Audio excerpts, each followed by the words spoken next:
Llegamos pues al domingo de la resurrección del Señor y sabemos que testigo es quien ha visto al Señor resucitado. Y es interesante, por ejemplo, en la primera carta de San Juan, capítulo 1, 1 al 3, dirá: lo que hemos oído, lo que hemos visto con nuestros ojos, lo que hemos contemplado y palpado con nuestras manos, es lo que les anunciamos, la palabra de vida. Es el testimonio pues de los apóstoles que nos van a narrar su experiencia del encuentro con Cristo resucitado. Y será San Juan, naturalmente, el que nos plantee en capítulo 20, versículos 1 al 9, la experiencia de este encuentro con el resucitado. Dice: el primer día de la semana, muy temprano, cuando todavía estaba oscuro, María Magdalena va al sepulcro y observa que la piedra está retirada del sepulcro. Llega corriendo a donde estaba Simón Pedro y el otro discípulo, y el que era muy amigo de Jesús, y le dice: se han llevado del sepulcro al Señor y no sabemos dónde lo han puesto. Salió Pedro con el otro discípulo y se dirigieron al sepulcro. Corrían los dos juntos, pero el otro discípulo corría más que Pedro y llegó primero al sepulcro. Inclinándose, vio las sábanas en el suelo, pero no entró. Después llegó Simón Pedro, que lo seguía, y entró en el sepulcro. Observó los lienzos en el suelo y el sudario que le habían envuelto la cabeza, no en el suelo con los lienzos, sino enrollado en un lugar aparte. Entonces entró el otro discípulo, el que había llegado primero al sepulcro, vio y creyó, porque todavía no habían entendido, dice la Escritura, que según la Escritura él debía resucitar de entre los muertos. Los discípulos pues se volvieron a casa. Bien, el relato plantea: el primer día de la semana, muy temprano, cuando todavía estaba oscuro, María Magdalena se encamina al sepulcro. En estas primeras palabras del Evangelio del día de Pascua se perciben se respiran pues las señales de la victoria sobre la muerte. Silencio sobre la tierra, inmovilidad, calma. Una mujer sola y sin miedo se mueve en la oscuridad de la noche. La muerte, sin aparente rival, parece dominarlo todo. Se diría que en el silencio y la oscuridad está celebrando su triunfo. La ley del poder y de la fuerza, de la discriminación y la injusticia, la levadura de la astucia han derrotado definitivamente las fuerzas de la vida. Veamos, sin embargo, que lo que sucede cuando María se da cuenta de que el sepulcro está vacío.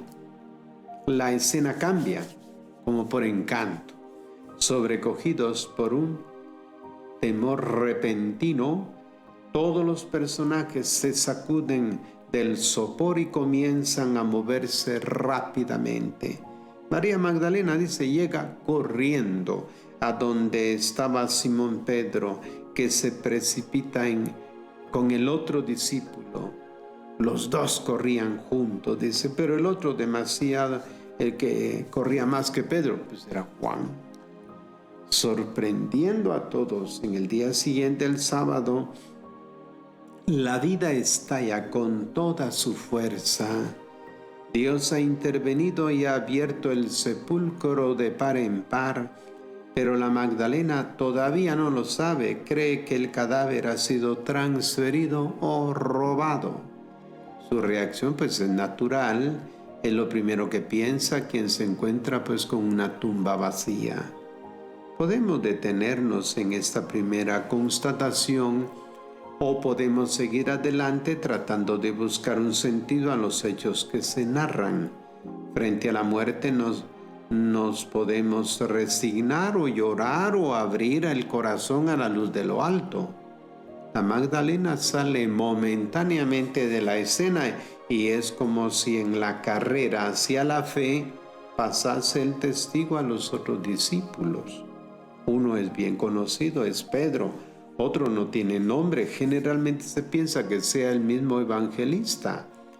Pero esta identificación tuvo lugar muy posteriormente, casi 100 años después de la muerte del apóstol. Puede ser que fuera él el discípulo que Jesús amaba. Sin embargo, en el Evangelio de Juan esta figura tiene ciertamente un carácter simbólico que es conveniente resaltar. Este discípulo sin nombre está siempre asociado a Pedro de una manera u otra. Entra en escena a Andrés. Los dos ven pasar un día a Jesús, le preguntan dónde habitan, le siguen y se quedan con él toda la noche. Jesús, pues, ¿qué tiene que ver con esto con Pedro, verdad? Tiene que ver porque el discípulo sin nombre conoce a Jesús antes que Pedro. De este discípulo no se habla más de él hasta la última cena, cuando Jesús comunica a los 12 que hay entre ellos un traidor. ¿Quién lo descubre? ¿Quién sabe reconocer al que está de parte de Jesús y al que está en contra de él? No Pedro, sino el discípulo sin nombre que reclina la cabeza sobre el pecho del Maestro. Durante la pasión, mientras Pedro se deniega y reniega de su Maestro, el discípulo sin nombre lo sigue valientemente. Entra en la casa del sumo sacerdote. Está cerca de Jesús durante el proceso. Pedro no está en el Calvario, ha huido.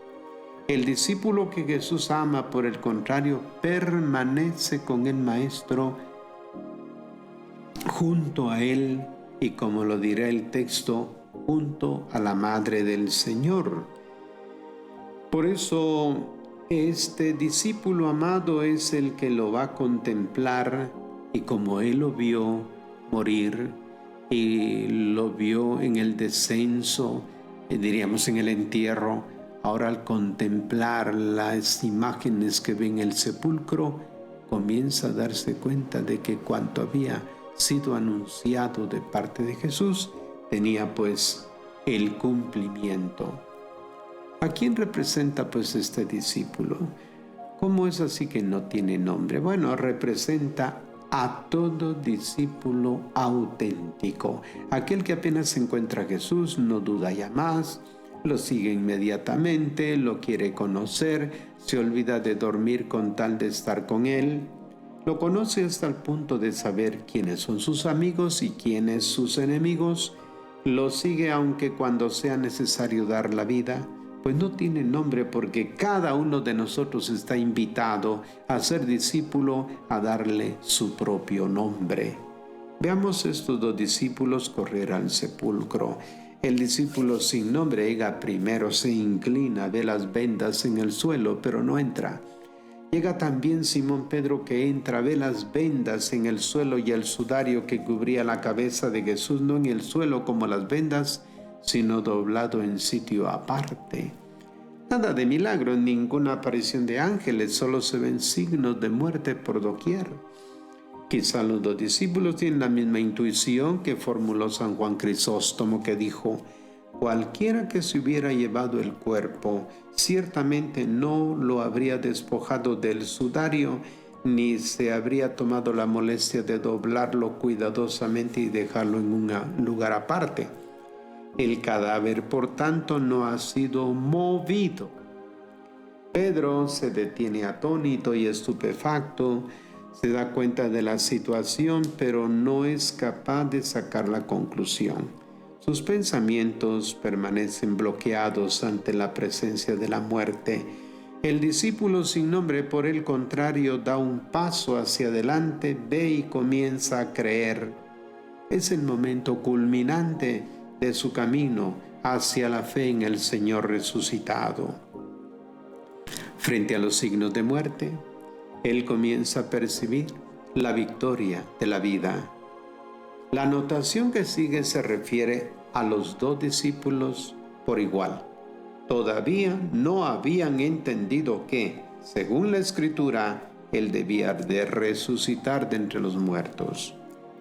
Parece ilógico, al menos En lo que respecta al discípulo sin nombre, llegados a este punto, hay que recordar que el evangelista no está escribiendo pues una fría crónica de los hechos, sino que está indicando a los cristianos de su comunidad el camino a través del cual se llega a la fe.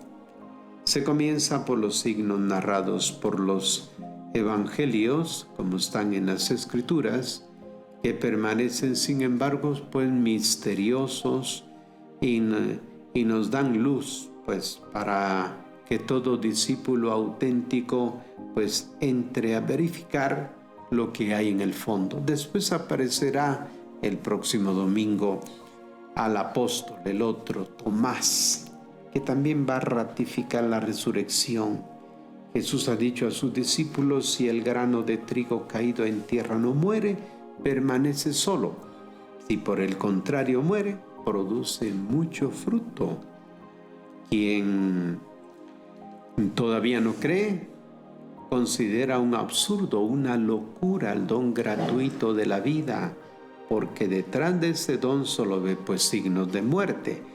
A la luz de la Pascua, sin embargo, el discípulo auténtico comienza a entender que la vida dada por los hermanos se introduce en la beatitud de Dios. El versículo conclusivo del pasaje evangélico: los dos discípulos, dice, se volvieron a casa. Da casi la impresión de que todo volvió a ser como antes, pero no es así. Los dos han conocido a Jesús, han verificado los mismos hechos y visto los mismos signos. Retoman la vida de todos los días, pero uno sin ánimo y desilusionado, el otro va guiado por una nueva luz y fortalecido por una nueva esperanza. Celebremos pues este gran día de la gloriosa resurrección del Señor y atendamos a los signos, porque de aquí en adelante la Pascua, los 50 días de Pascua, nos van a ir presentando justamente los signos de la resurrección. Gracias por su atención y hasta una próxima oportunidad.